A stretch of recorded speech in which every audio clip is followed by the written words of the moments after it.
Assalamu alaikum. Today's we discuss elasticity. What is elasticity? Elasticity measures the change in one variable in response to a change in another variable. We look at price elasticity of demand and what is cross price elasticity and come elasticity of demand. So the first topic is price elasticity of demand. Price elasticity is the proportional change in quantity demanded divided by the proportionate change in price. Percentage method का formula हमारे पास है ED elasticity of demand equals to percentage change in quantity demanded divided by percentage change in price. अब यहाँ पर देखें तो change जो है उसको हम किससे डेल्टा से प्रेजेंट कर सकते हैं। दोनों में हमने लिख लिया चेंज को डेल्टा। अब यहाँ पर देखें तो परसेंटेज मीन्स 100 से मल्टीप्लाई करना, सो हम लिख सकते हैं change in quantity demanded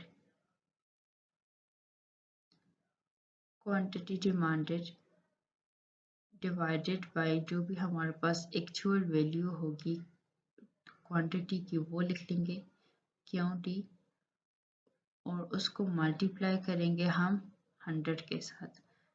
तो ये क्या बना हमारे पास परसेंटेज चेंज इन क्वांटिटी। और यहाँ पर इक्वल का साइन यहाँ पर नहीं आएगा,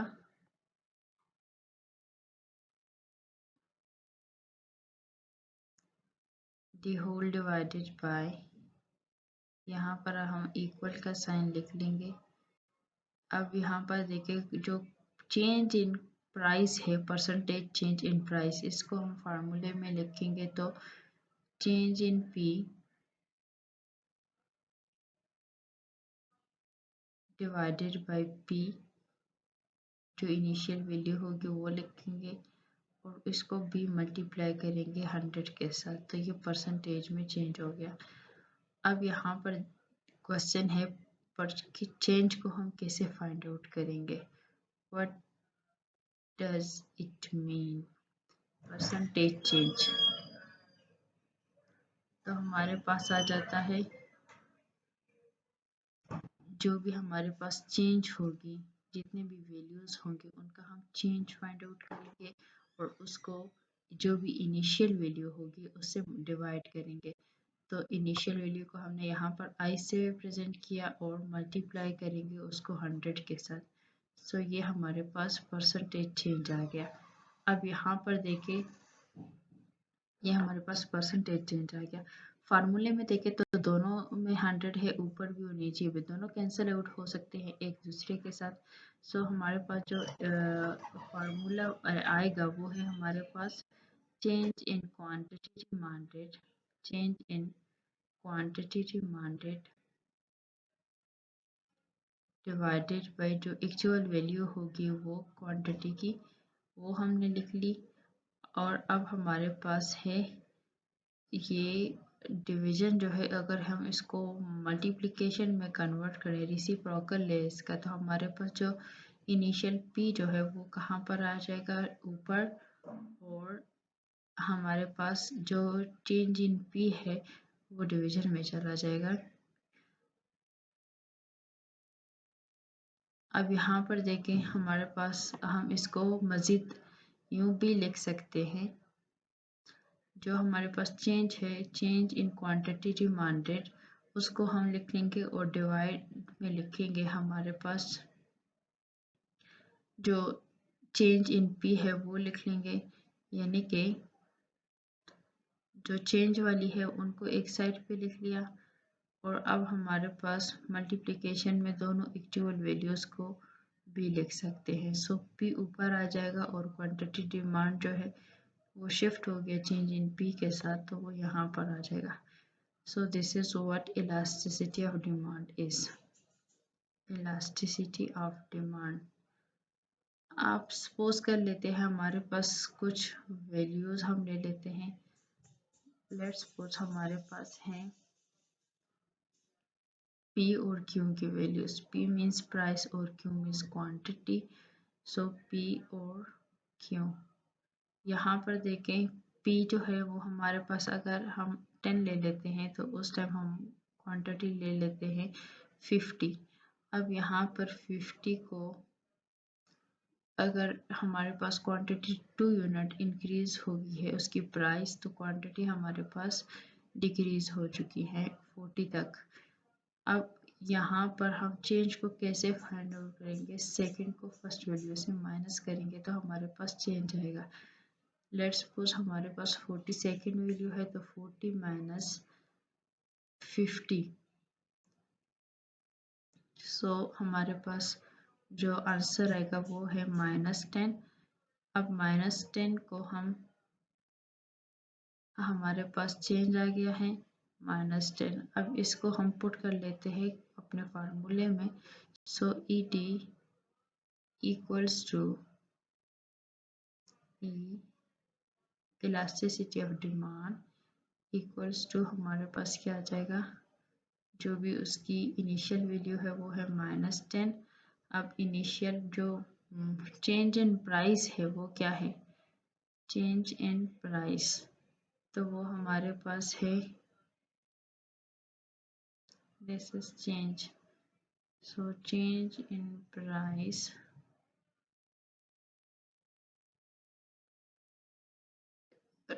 12 से अगर हम 10 को माइनस करते हैं तो हमारे पास क्या आ जाता है 2। मल्टीप्लाई हम ले लेते हैं और जो एक्चुअल वैल्यूज है प्राइस की वो है 10। Actual means first value, initial value, और जो इनिशियल वैल्यू है क्वांटिटी डिमांड की वो है 50। अब इनको हम जो डिवाइड हो रहे हैं उनको डिवाइड कर लेते हैं। सो 10 और 50 अगर डिवाइड करें हम तो हमारे पास आ जाता है 5। अब 5 जो है वो कैंसिल हो सकता है 10 से, 2 आ जाएगा। अब 2 जो है वो 2 के साथ कैंसिल हो सकता है तो हमारे पास -1 आंसर आ गया इसका। सो हमारे पास जो इलास्टिसिटी ऑफ डिमांड है वो इक्वल्स टू -1 है।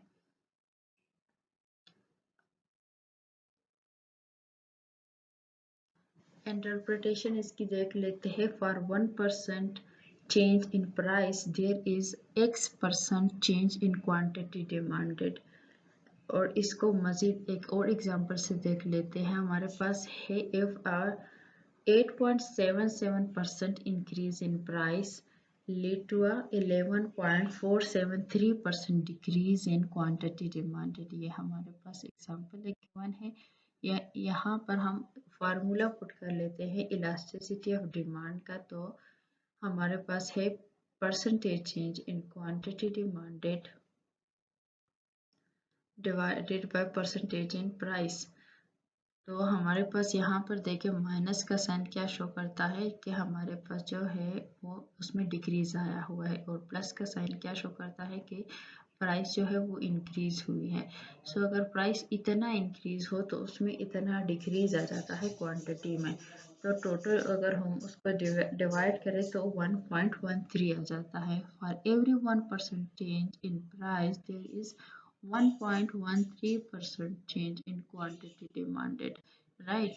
Categories of price elasticity। अब categories को देख लेते हैं। There are 3 categories of price elasticity। कौन कौन सी है? एक है elastic, it means percentage change in quantity demanded is greater than percentage change in price। यानी कि अगर प्राइस में थोड़ा सा भी चेंज आ जाए तो क्वांटिटी डिमांड जो है उसमें ज़्यादा चेंज आ जाता है, यानी कि लेस देन -1। और इसमें 2 डायग्राम्स हमारे पास आ जाते हैं। कौन कौन सी? एक है इलास्टिक डिमांड कर्व और दूसरा है हमारे पास इनइलास्टिक। अब हमारे पास जो इलास्टिक डिमांड कर्व है परफेक्टली इलास्टिक डिमांड कर्व है और दूसरा है इलास्टिक डिमांड कर्व। तो पहले हम फर्स्ट डायग्राम को, फर्स्ट फिगर को देख लेते हैं जो कि इलास्टिक डिमांड कर्व है। और ये इलास्टिक डिमांड कर्व कब होता है? let's suppose an example of a product with the elastic demand is consumer durables. There are items that are purchased infrequently, like washing machine or an automobile, and can be postponed if the prices are increased. So close substitute for a product affect the elasticity of demand. If another product can easily be substituted for your product that you purchase, the consumer will quickly switch to the other product. If the price of your product increase or the price of the other product decrease. So product with close substitute tend to have elastic demand curve.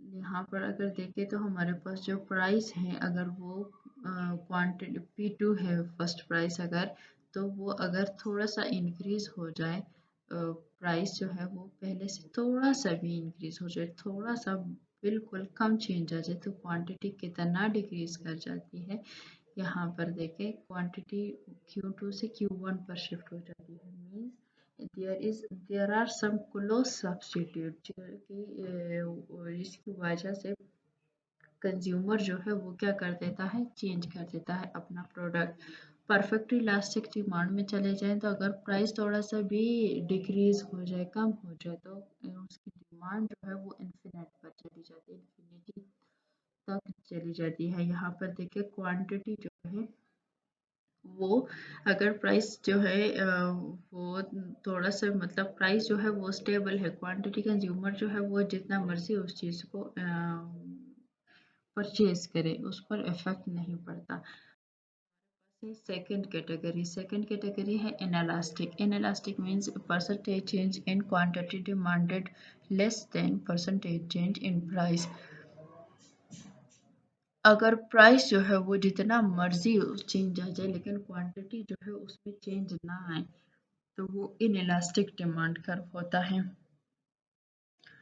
For example the quantity demanded is not very responsive to the change in price there like necessities goods like food and fuel consumer will not reduce their food purchases if food prices are increased although they may be shift in the type of food they purchase also consumer will not greatly change their driving behavior if the gasoline price जो है वो increase हो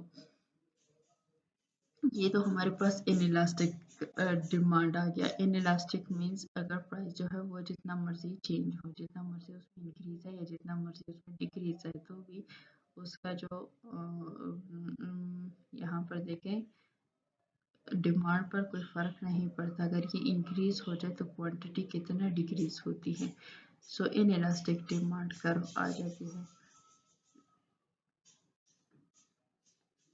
यहाँ पर consumer जो है वो inelastic है वो चेंज नहीं होता अपनी नेसेसिटीज़ को तो वो ख़त्म नहीं कर सकता सो वो उसमें थोड़ा सा जितना मर्जी उसमें प्राइस इंक्रीज हो जाए लेकिन क्वांटिटी में फ़र्क नहीं पड़ता यहाँ पर परफेक्टली इनइलास्टिक डिमांड अगर देखा जाए तो यहाँ पर प्राइस जितना मर्जी that are very necessary good like एक पर्सन है वो पानी पीना तो ख़त्म नहीं कर सकता तो पानी अगर जितना मर्जी वो एक्सपेंसिव महंगा हो जाए लेकिन लोग तो उसको लेंगे ही लेंगे सो क्वांटिटी जो है वो एज इट इज़ रहेगी जितना डिमांड क्वांटिटी का इन्फिनिट होगा अगर प्राइस में चेंज ज़ीरो हो या प्राइस जो है वो इंक्रीज कर जाए so these are the two diagrams of inelastic demand curve which is inelastic demand curve and perfectly inelastic demand curve The third category is unit elastic. अब unit elastic कौन सा आ जाता है यहाँ पर के percentage change in quantity demanded equals to percentage change in price यानी कि equal to 1 ही रहेगा हर सूरत में so these are the very substitute goods यहाँ पर अगर 1% भी change price में आ जाता है तो उस वही 1% change जो है वो quantity में ही आएगा क्योंकि यहाँ पर ये unitary elastic की बात हो रही है ये these are very closely substitute goods for example हम एग्जांपल इसमें ले लेते हैं कॉफ़ी और टी की अगर टी की प्राइस जो है वो इंक्रीज कर जाए तो कंज्यूमर जो है वो कॉफ़ी पर शिफ्ट हो जाएगा So these are the very close substitute which are independent, और कंज्यूमर जो है वो एक को इजीली गिव अप कर सकता है, अपने ज़रूरत जो है वो किसी दूसरे के साथ प्रोडक्ट के साथ पूरा कर सकता है. So these are unitary elastic demand curve.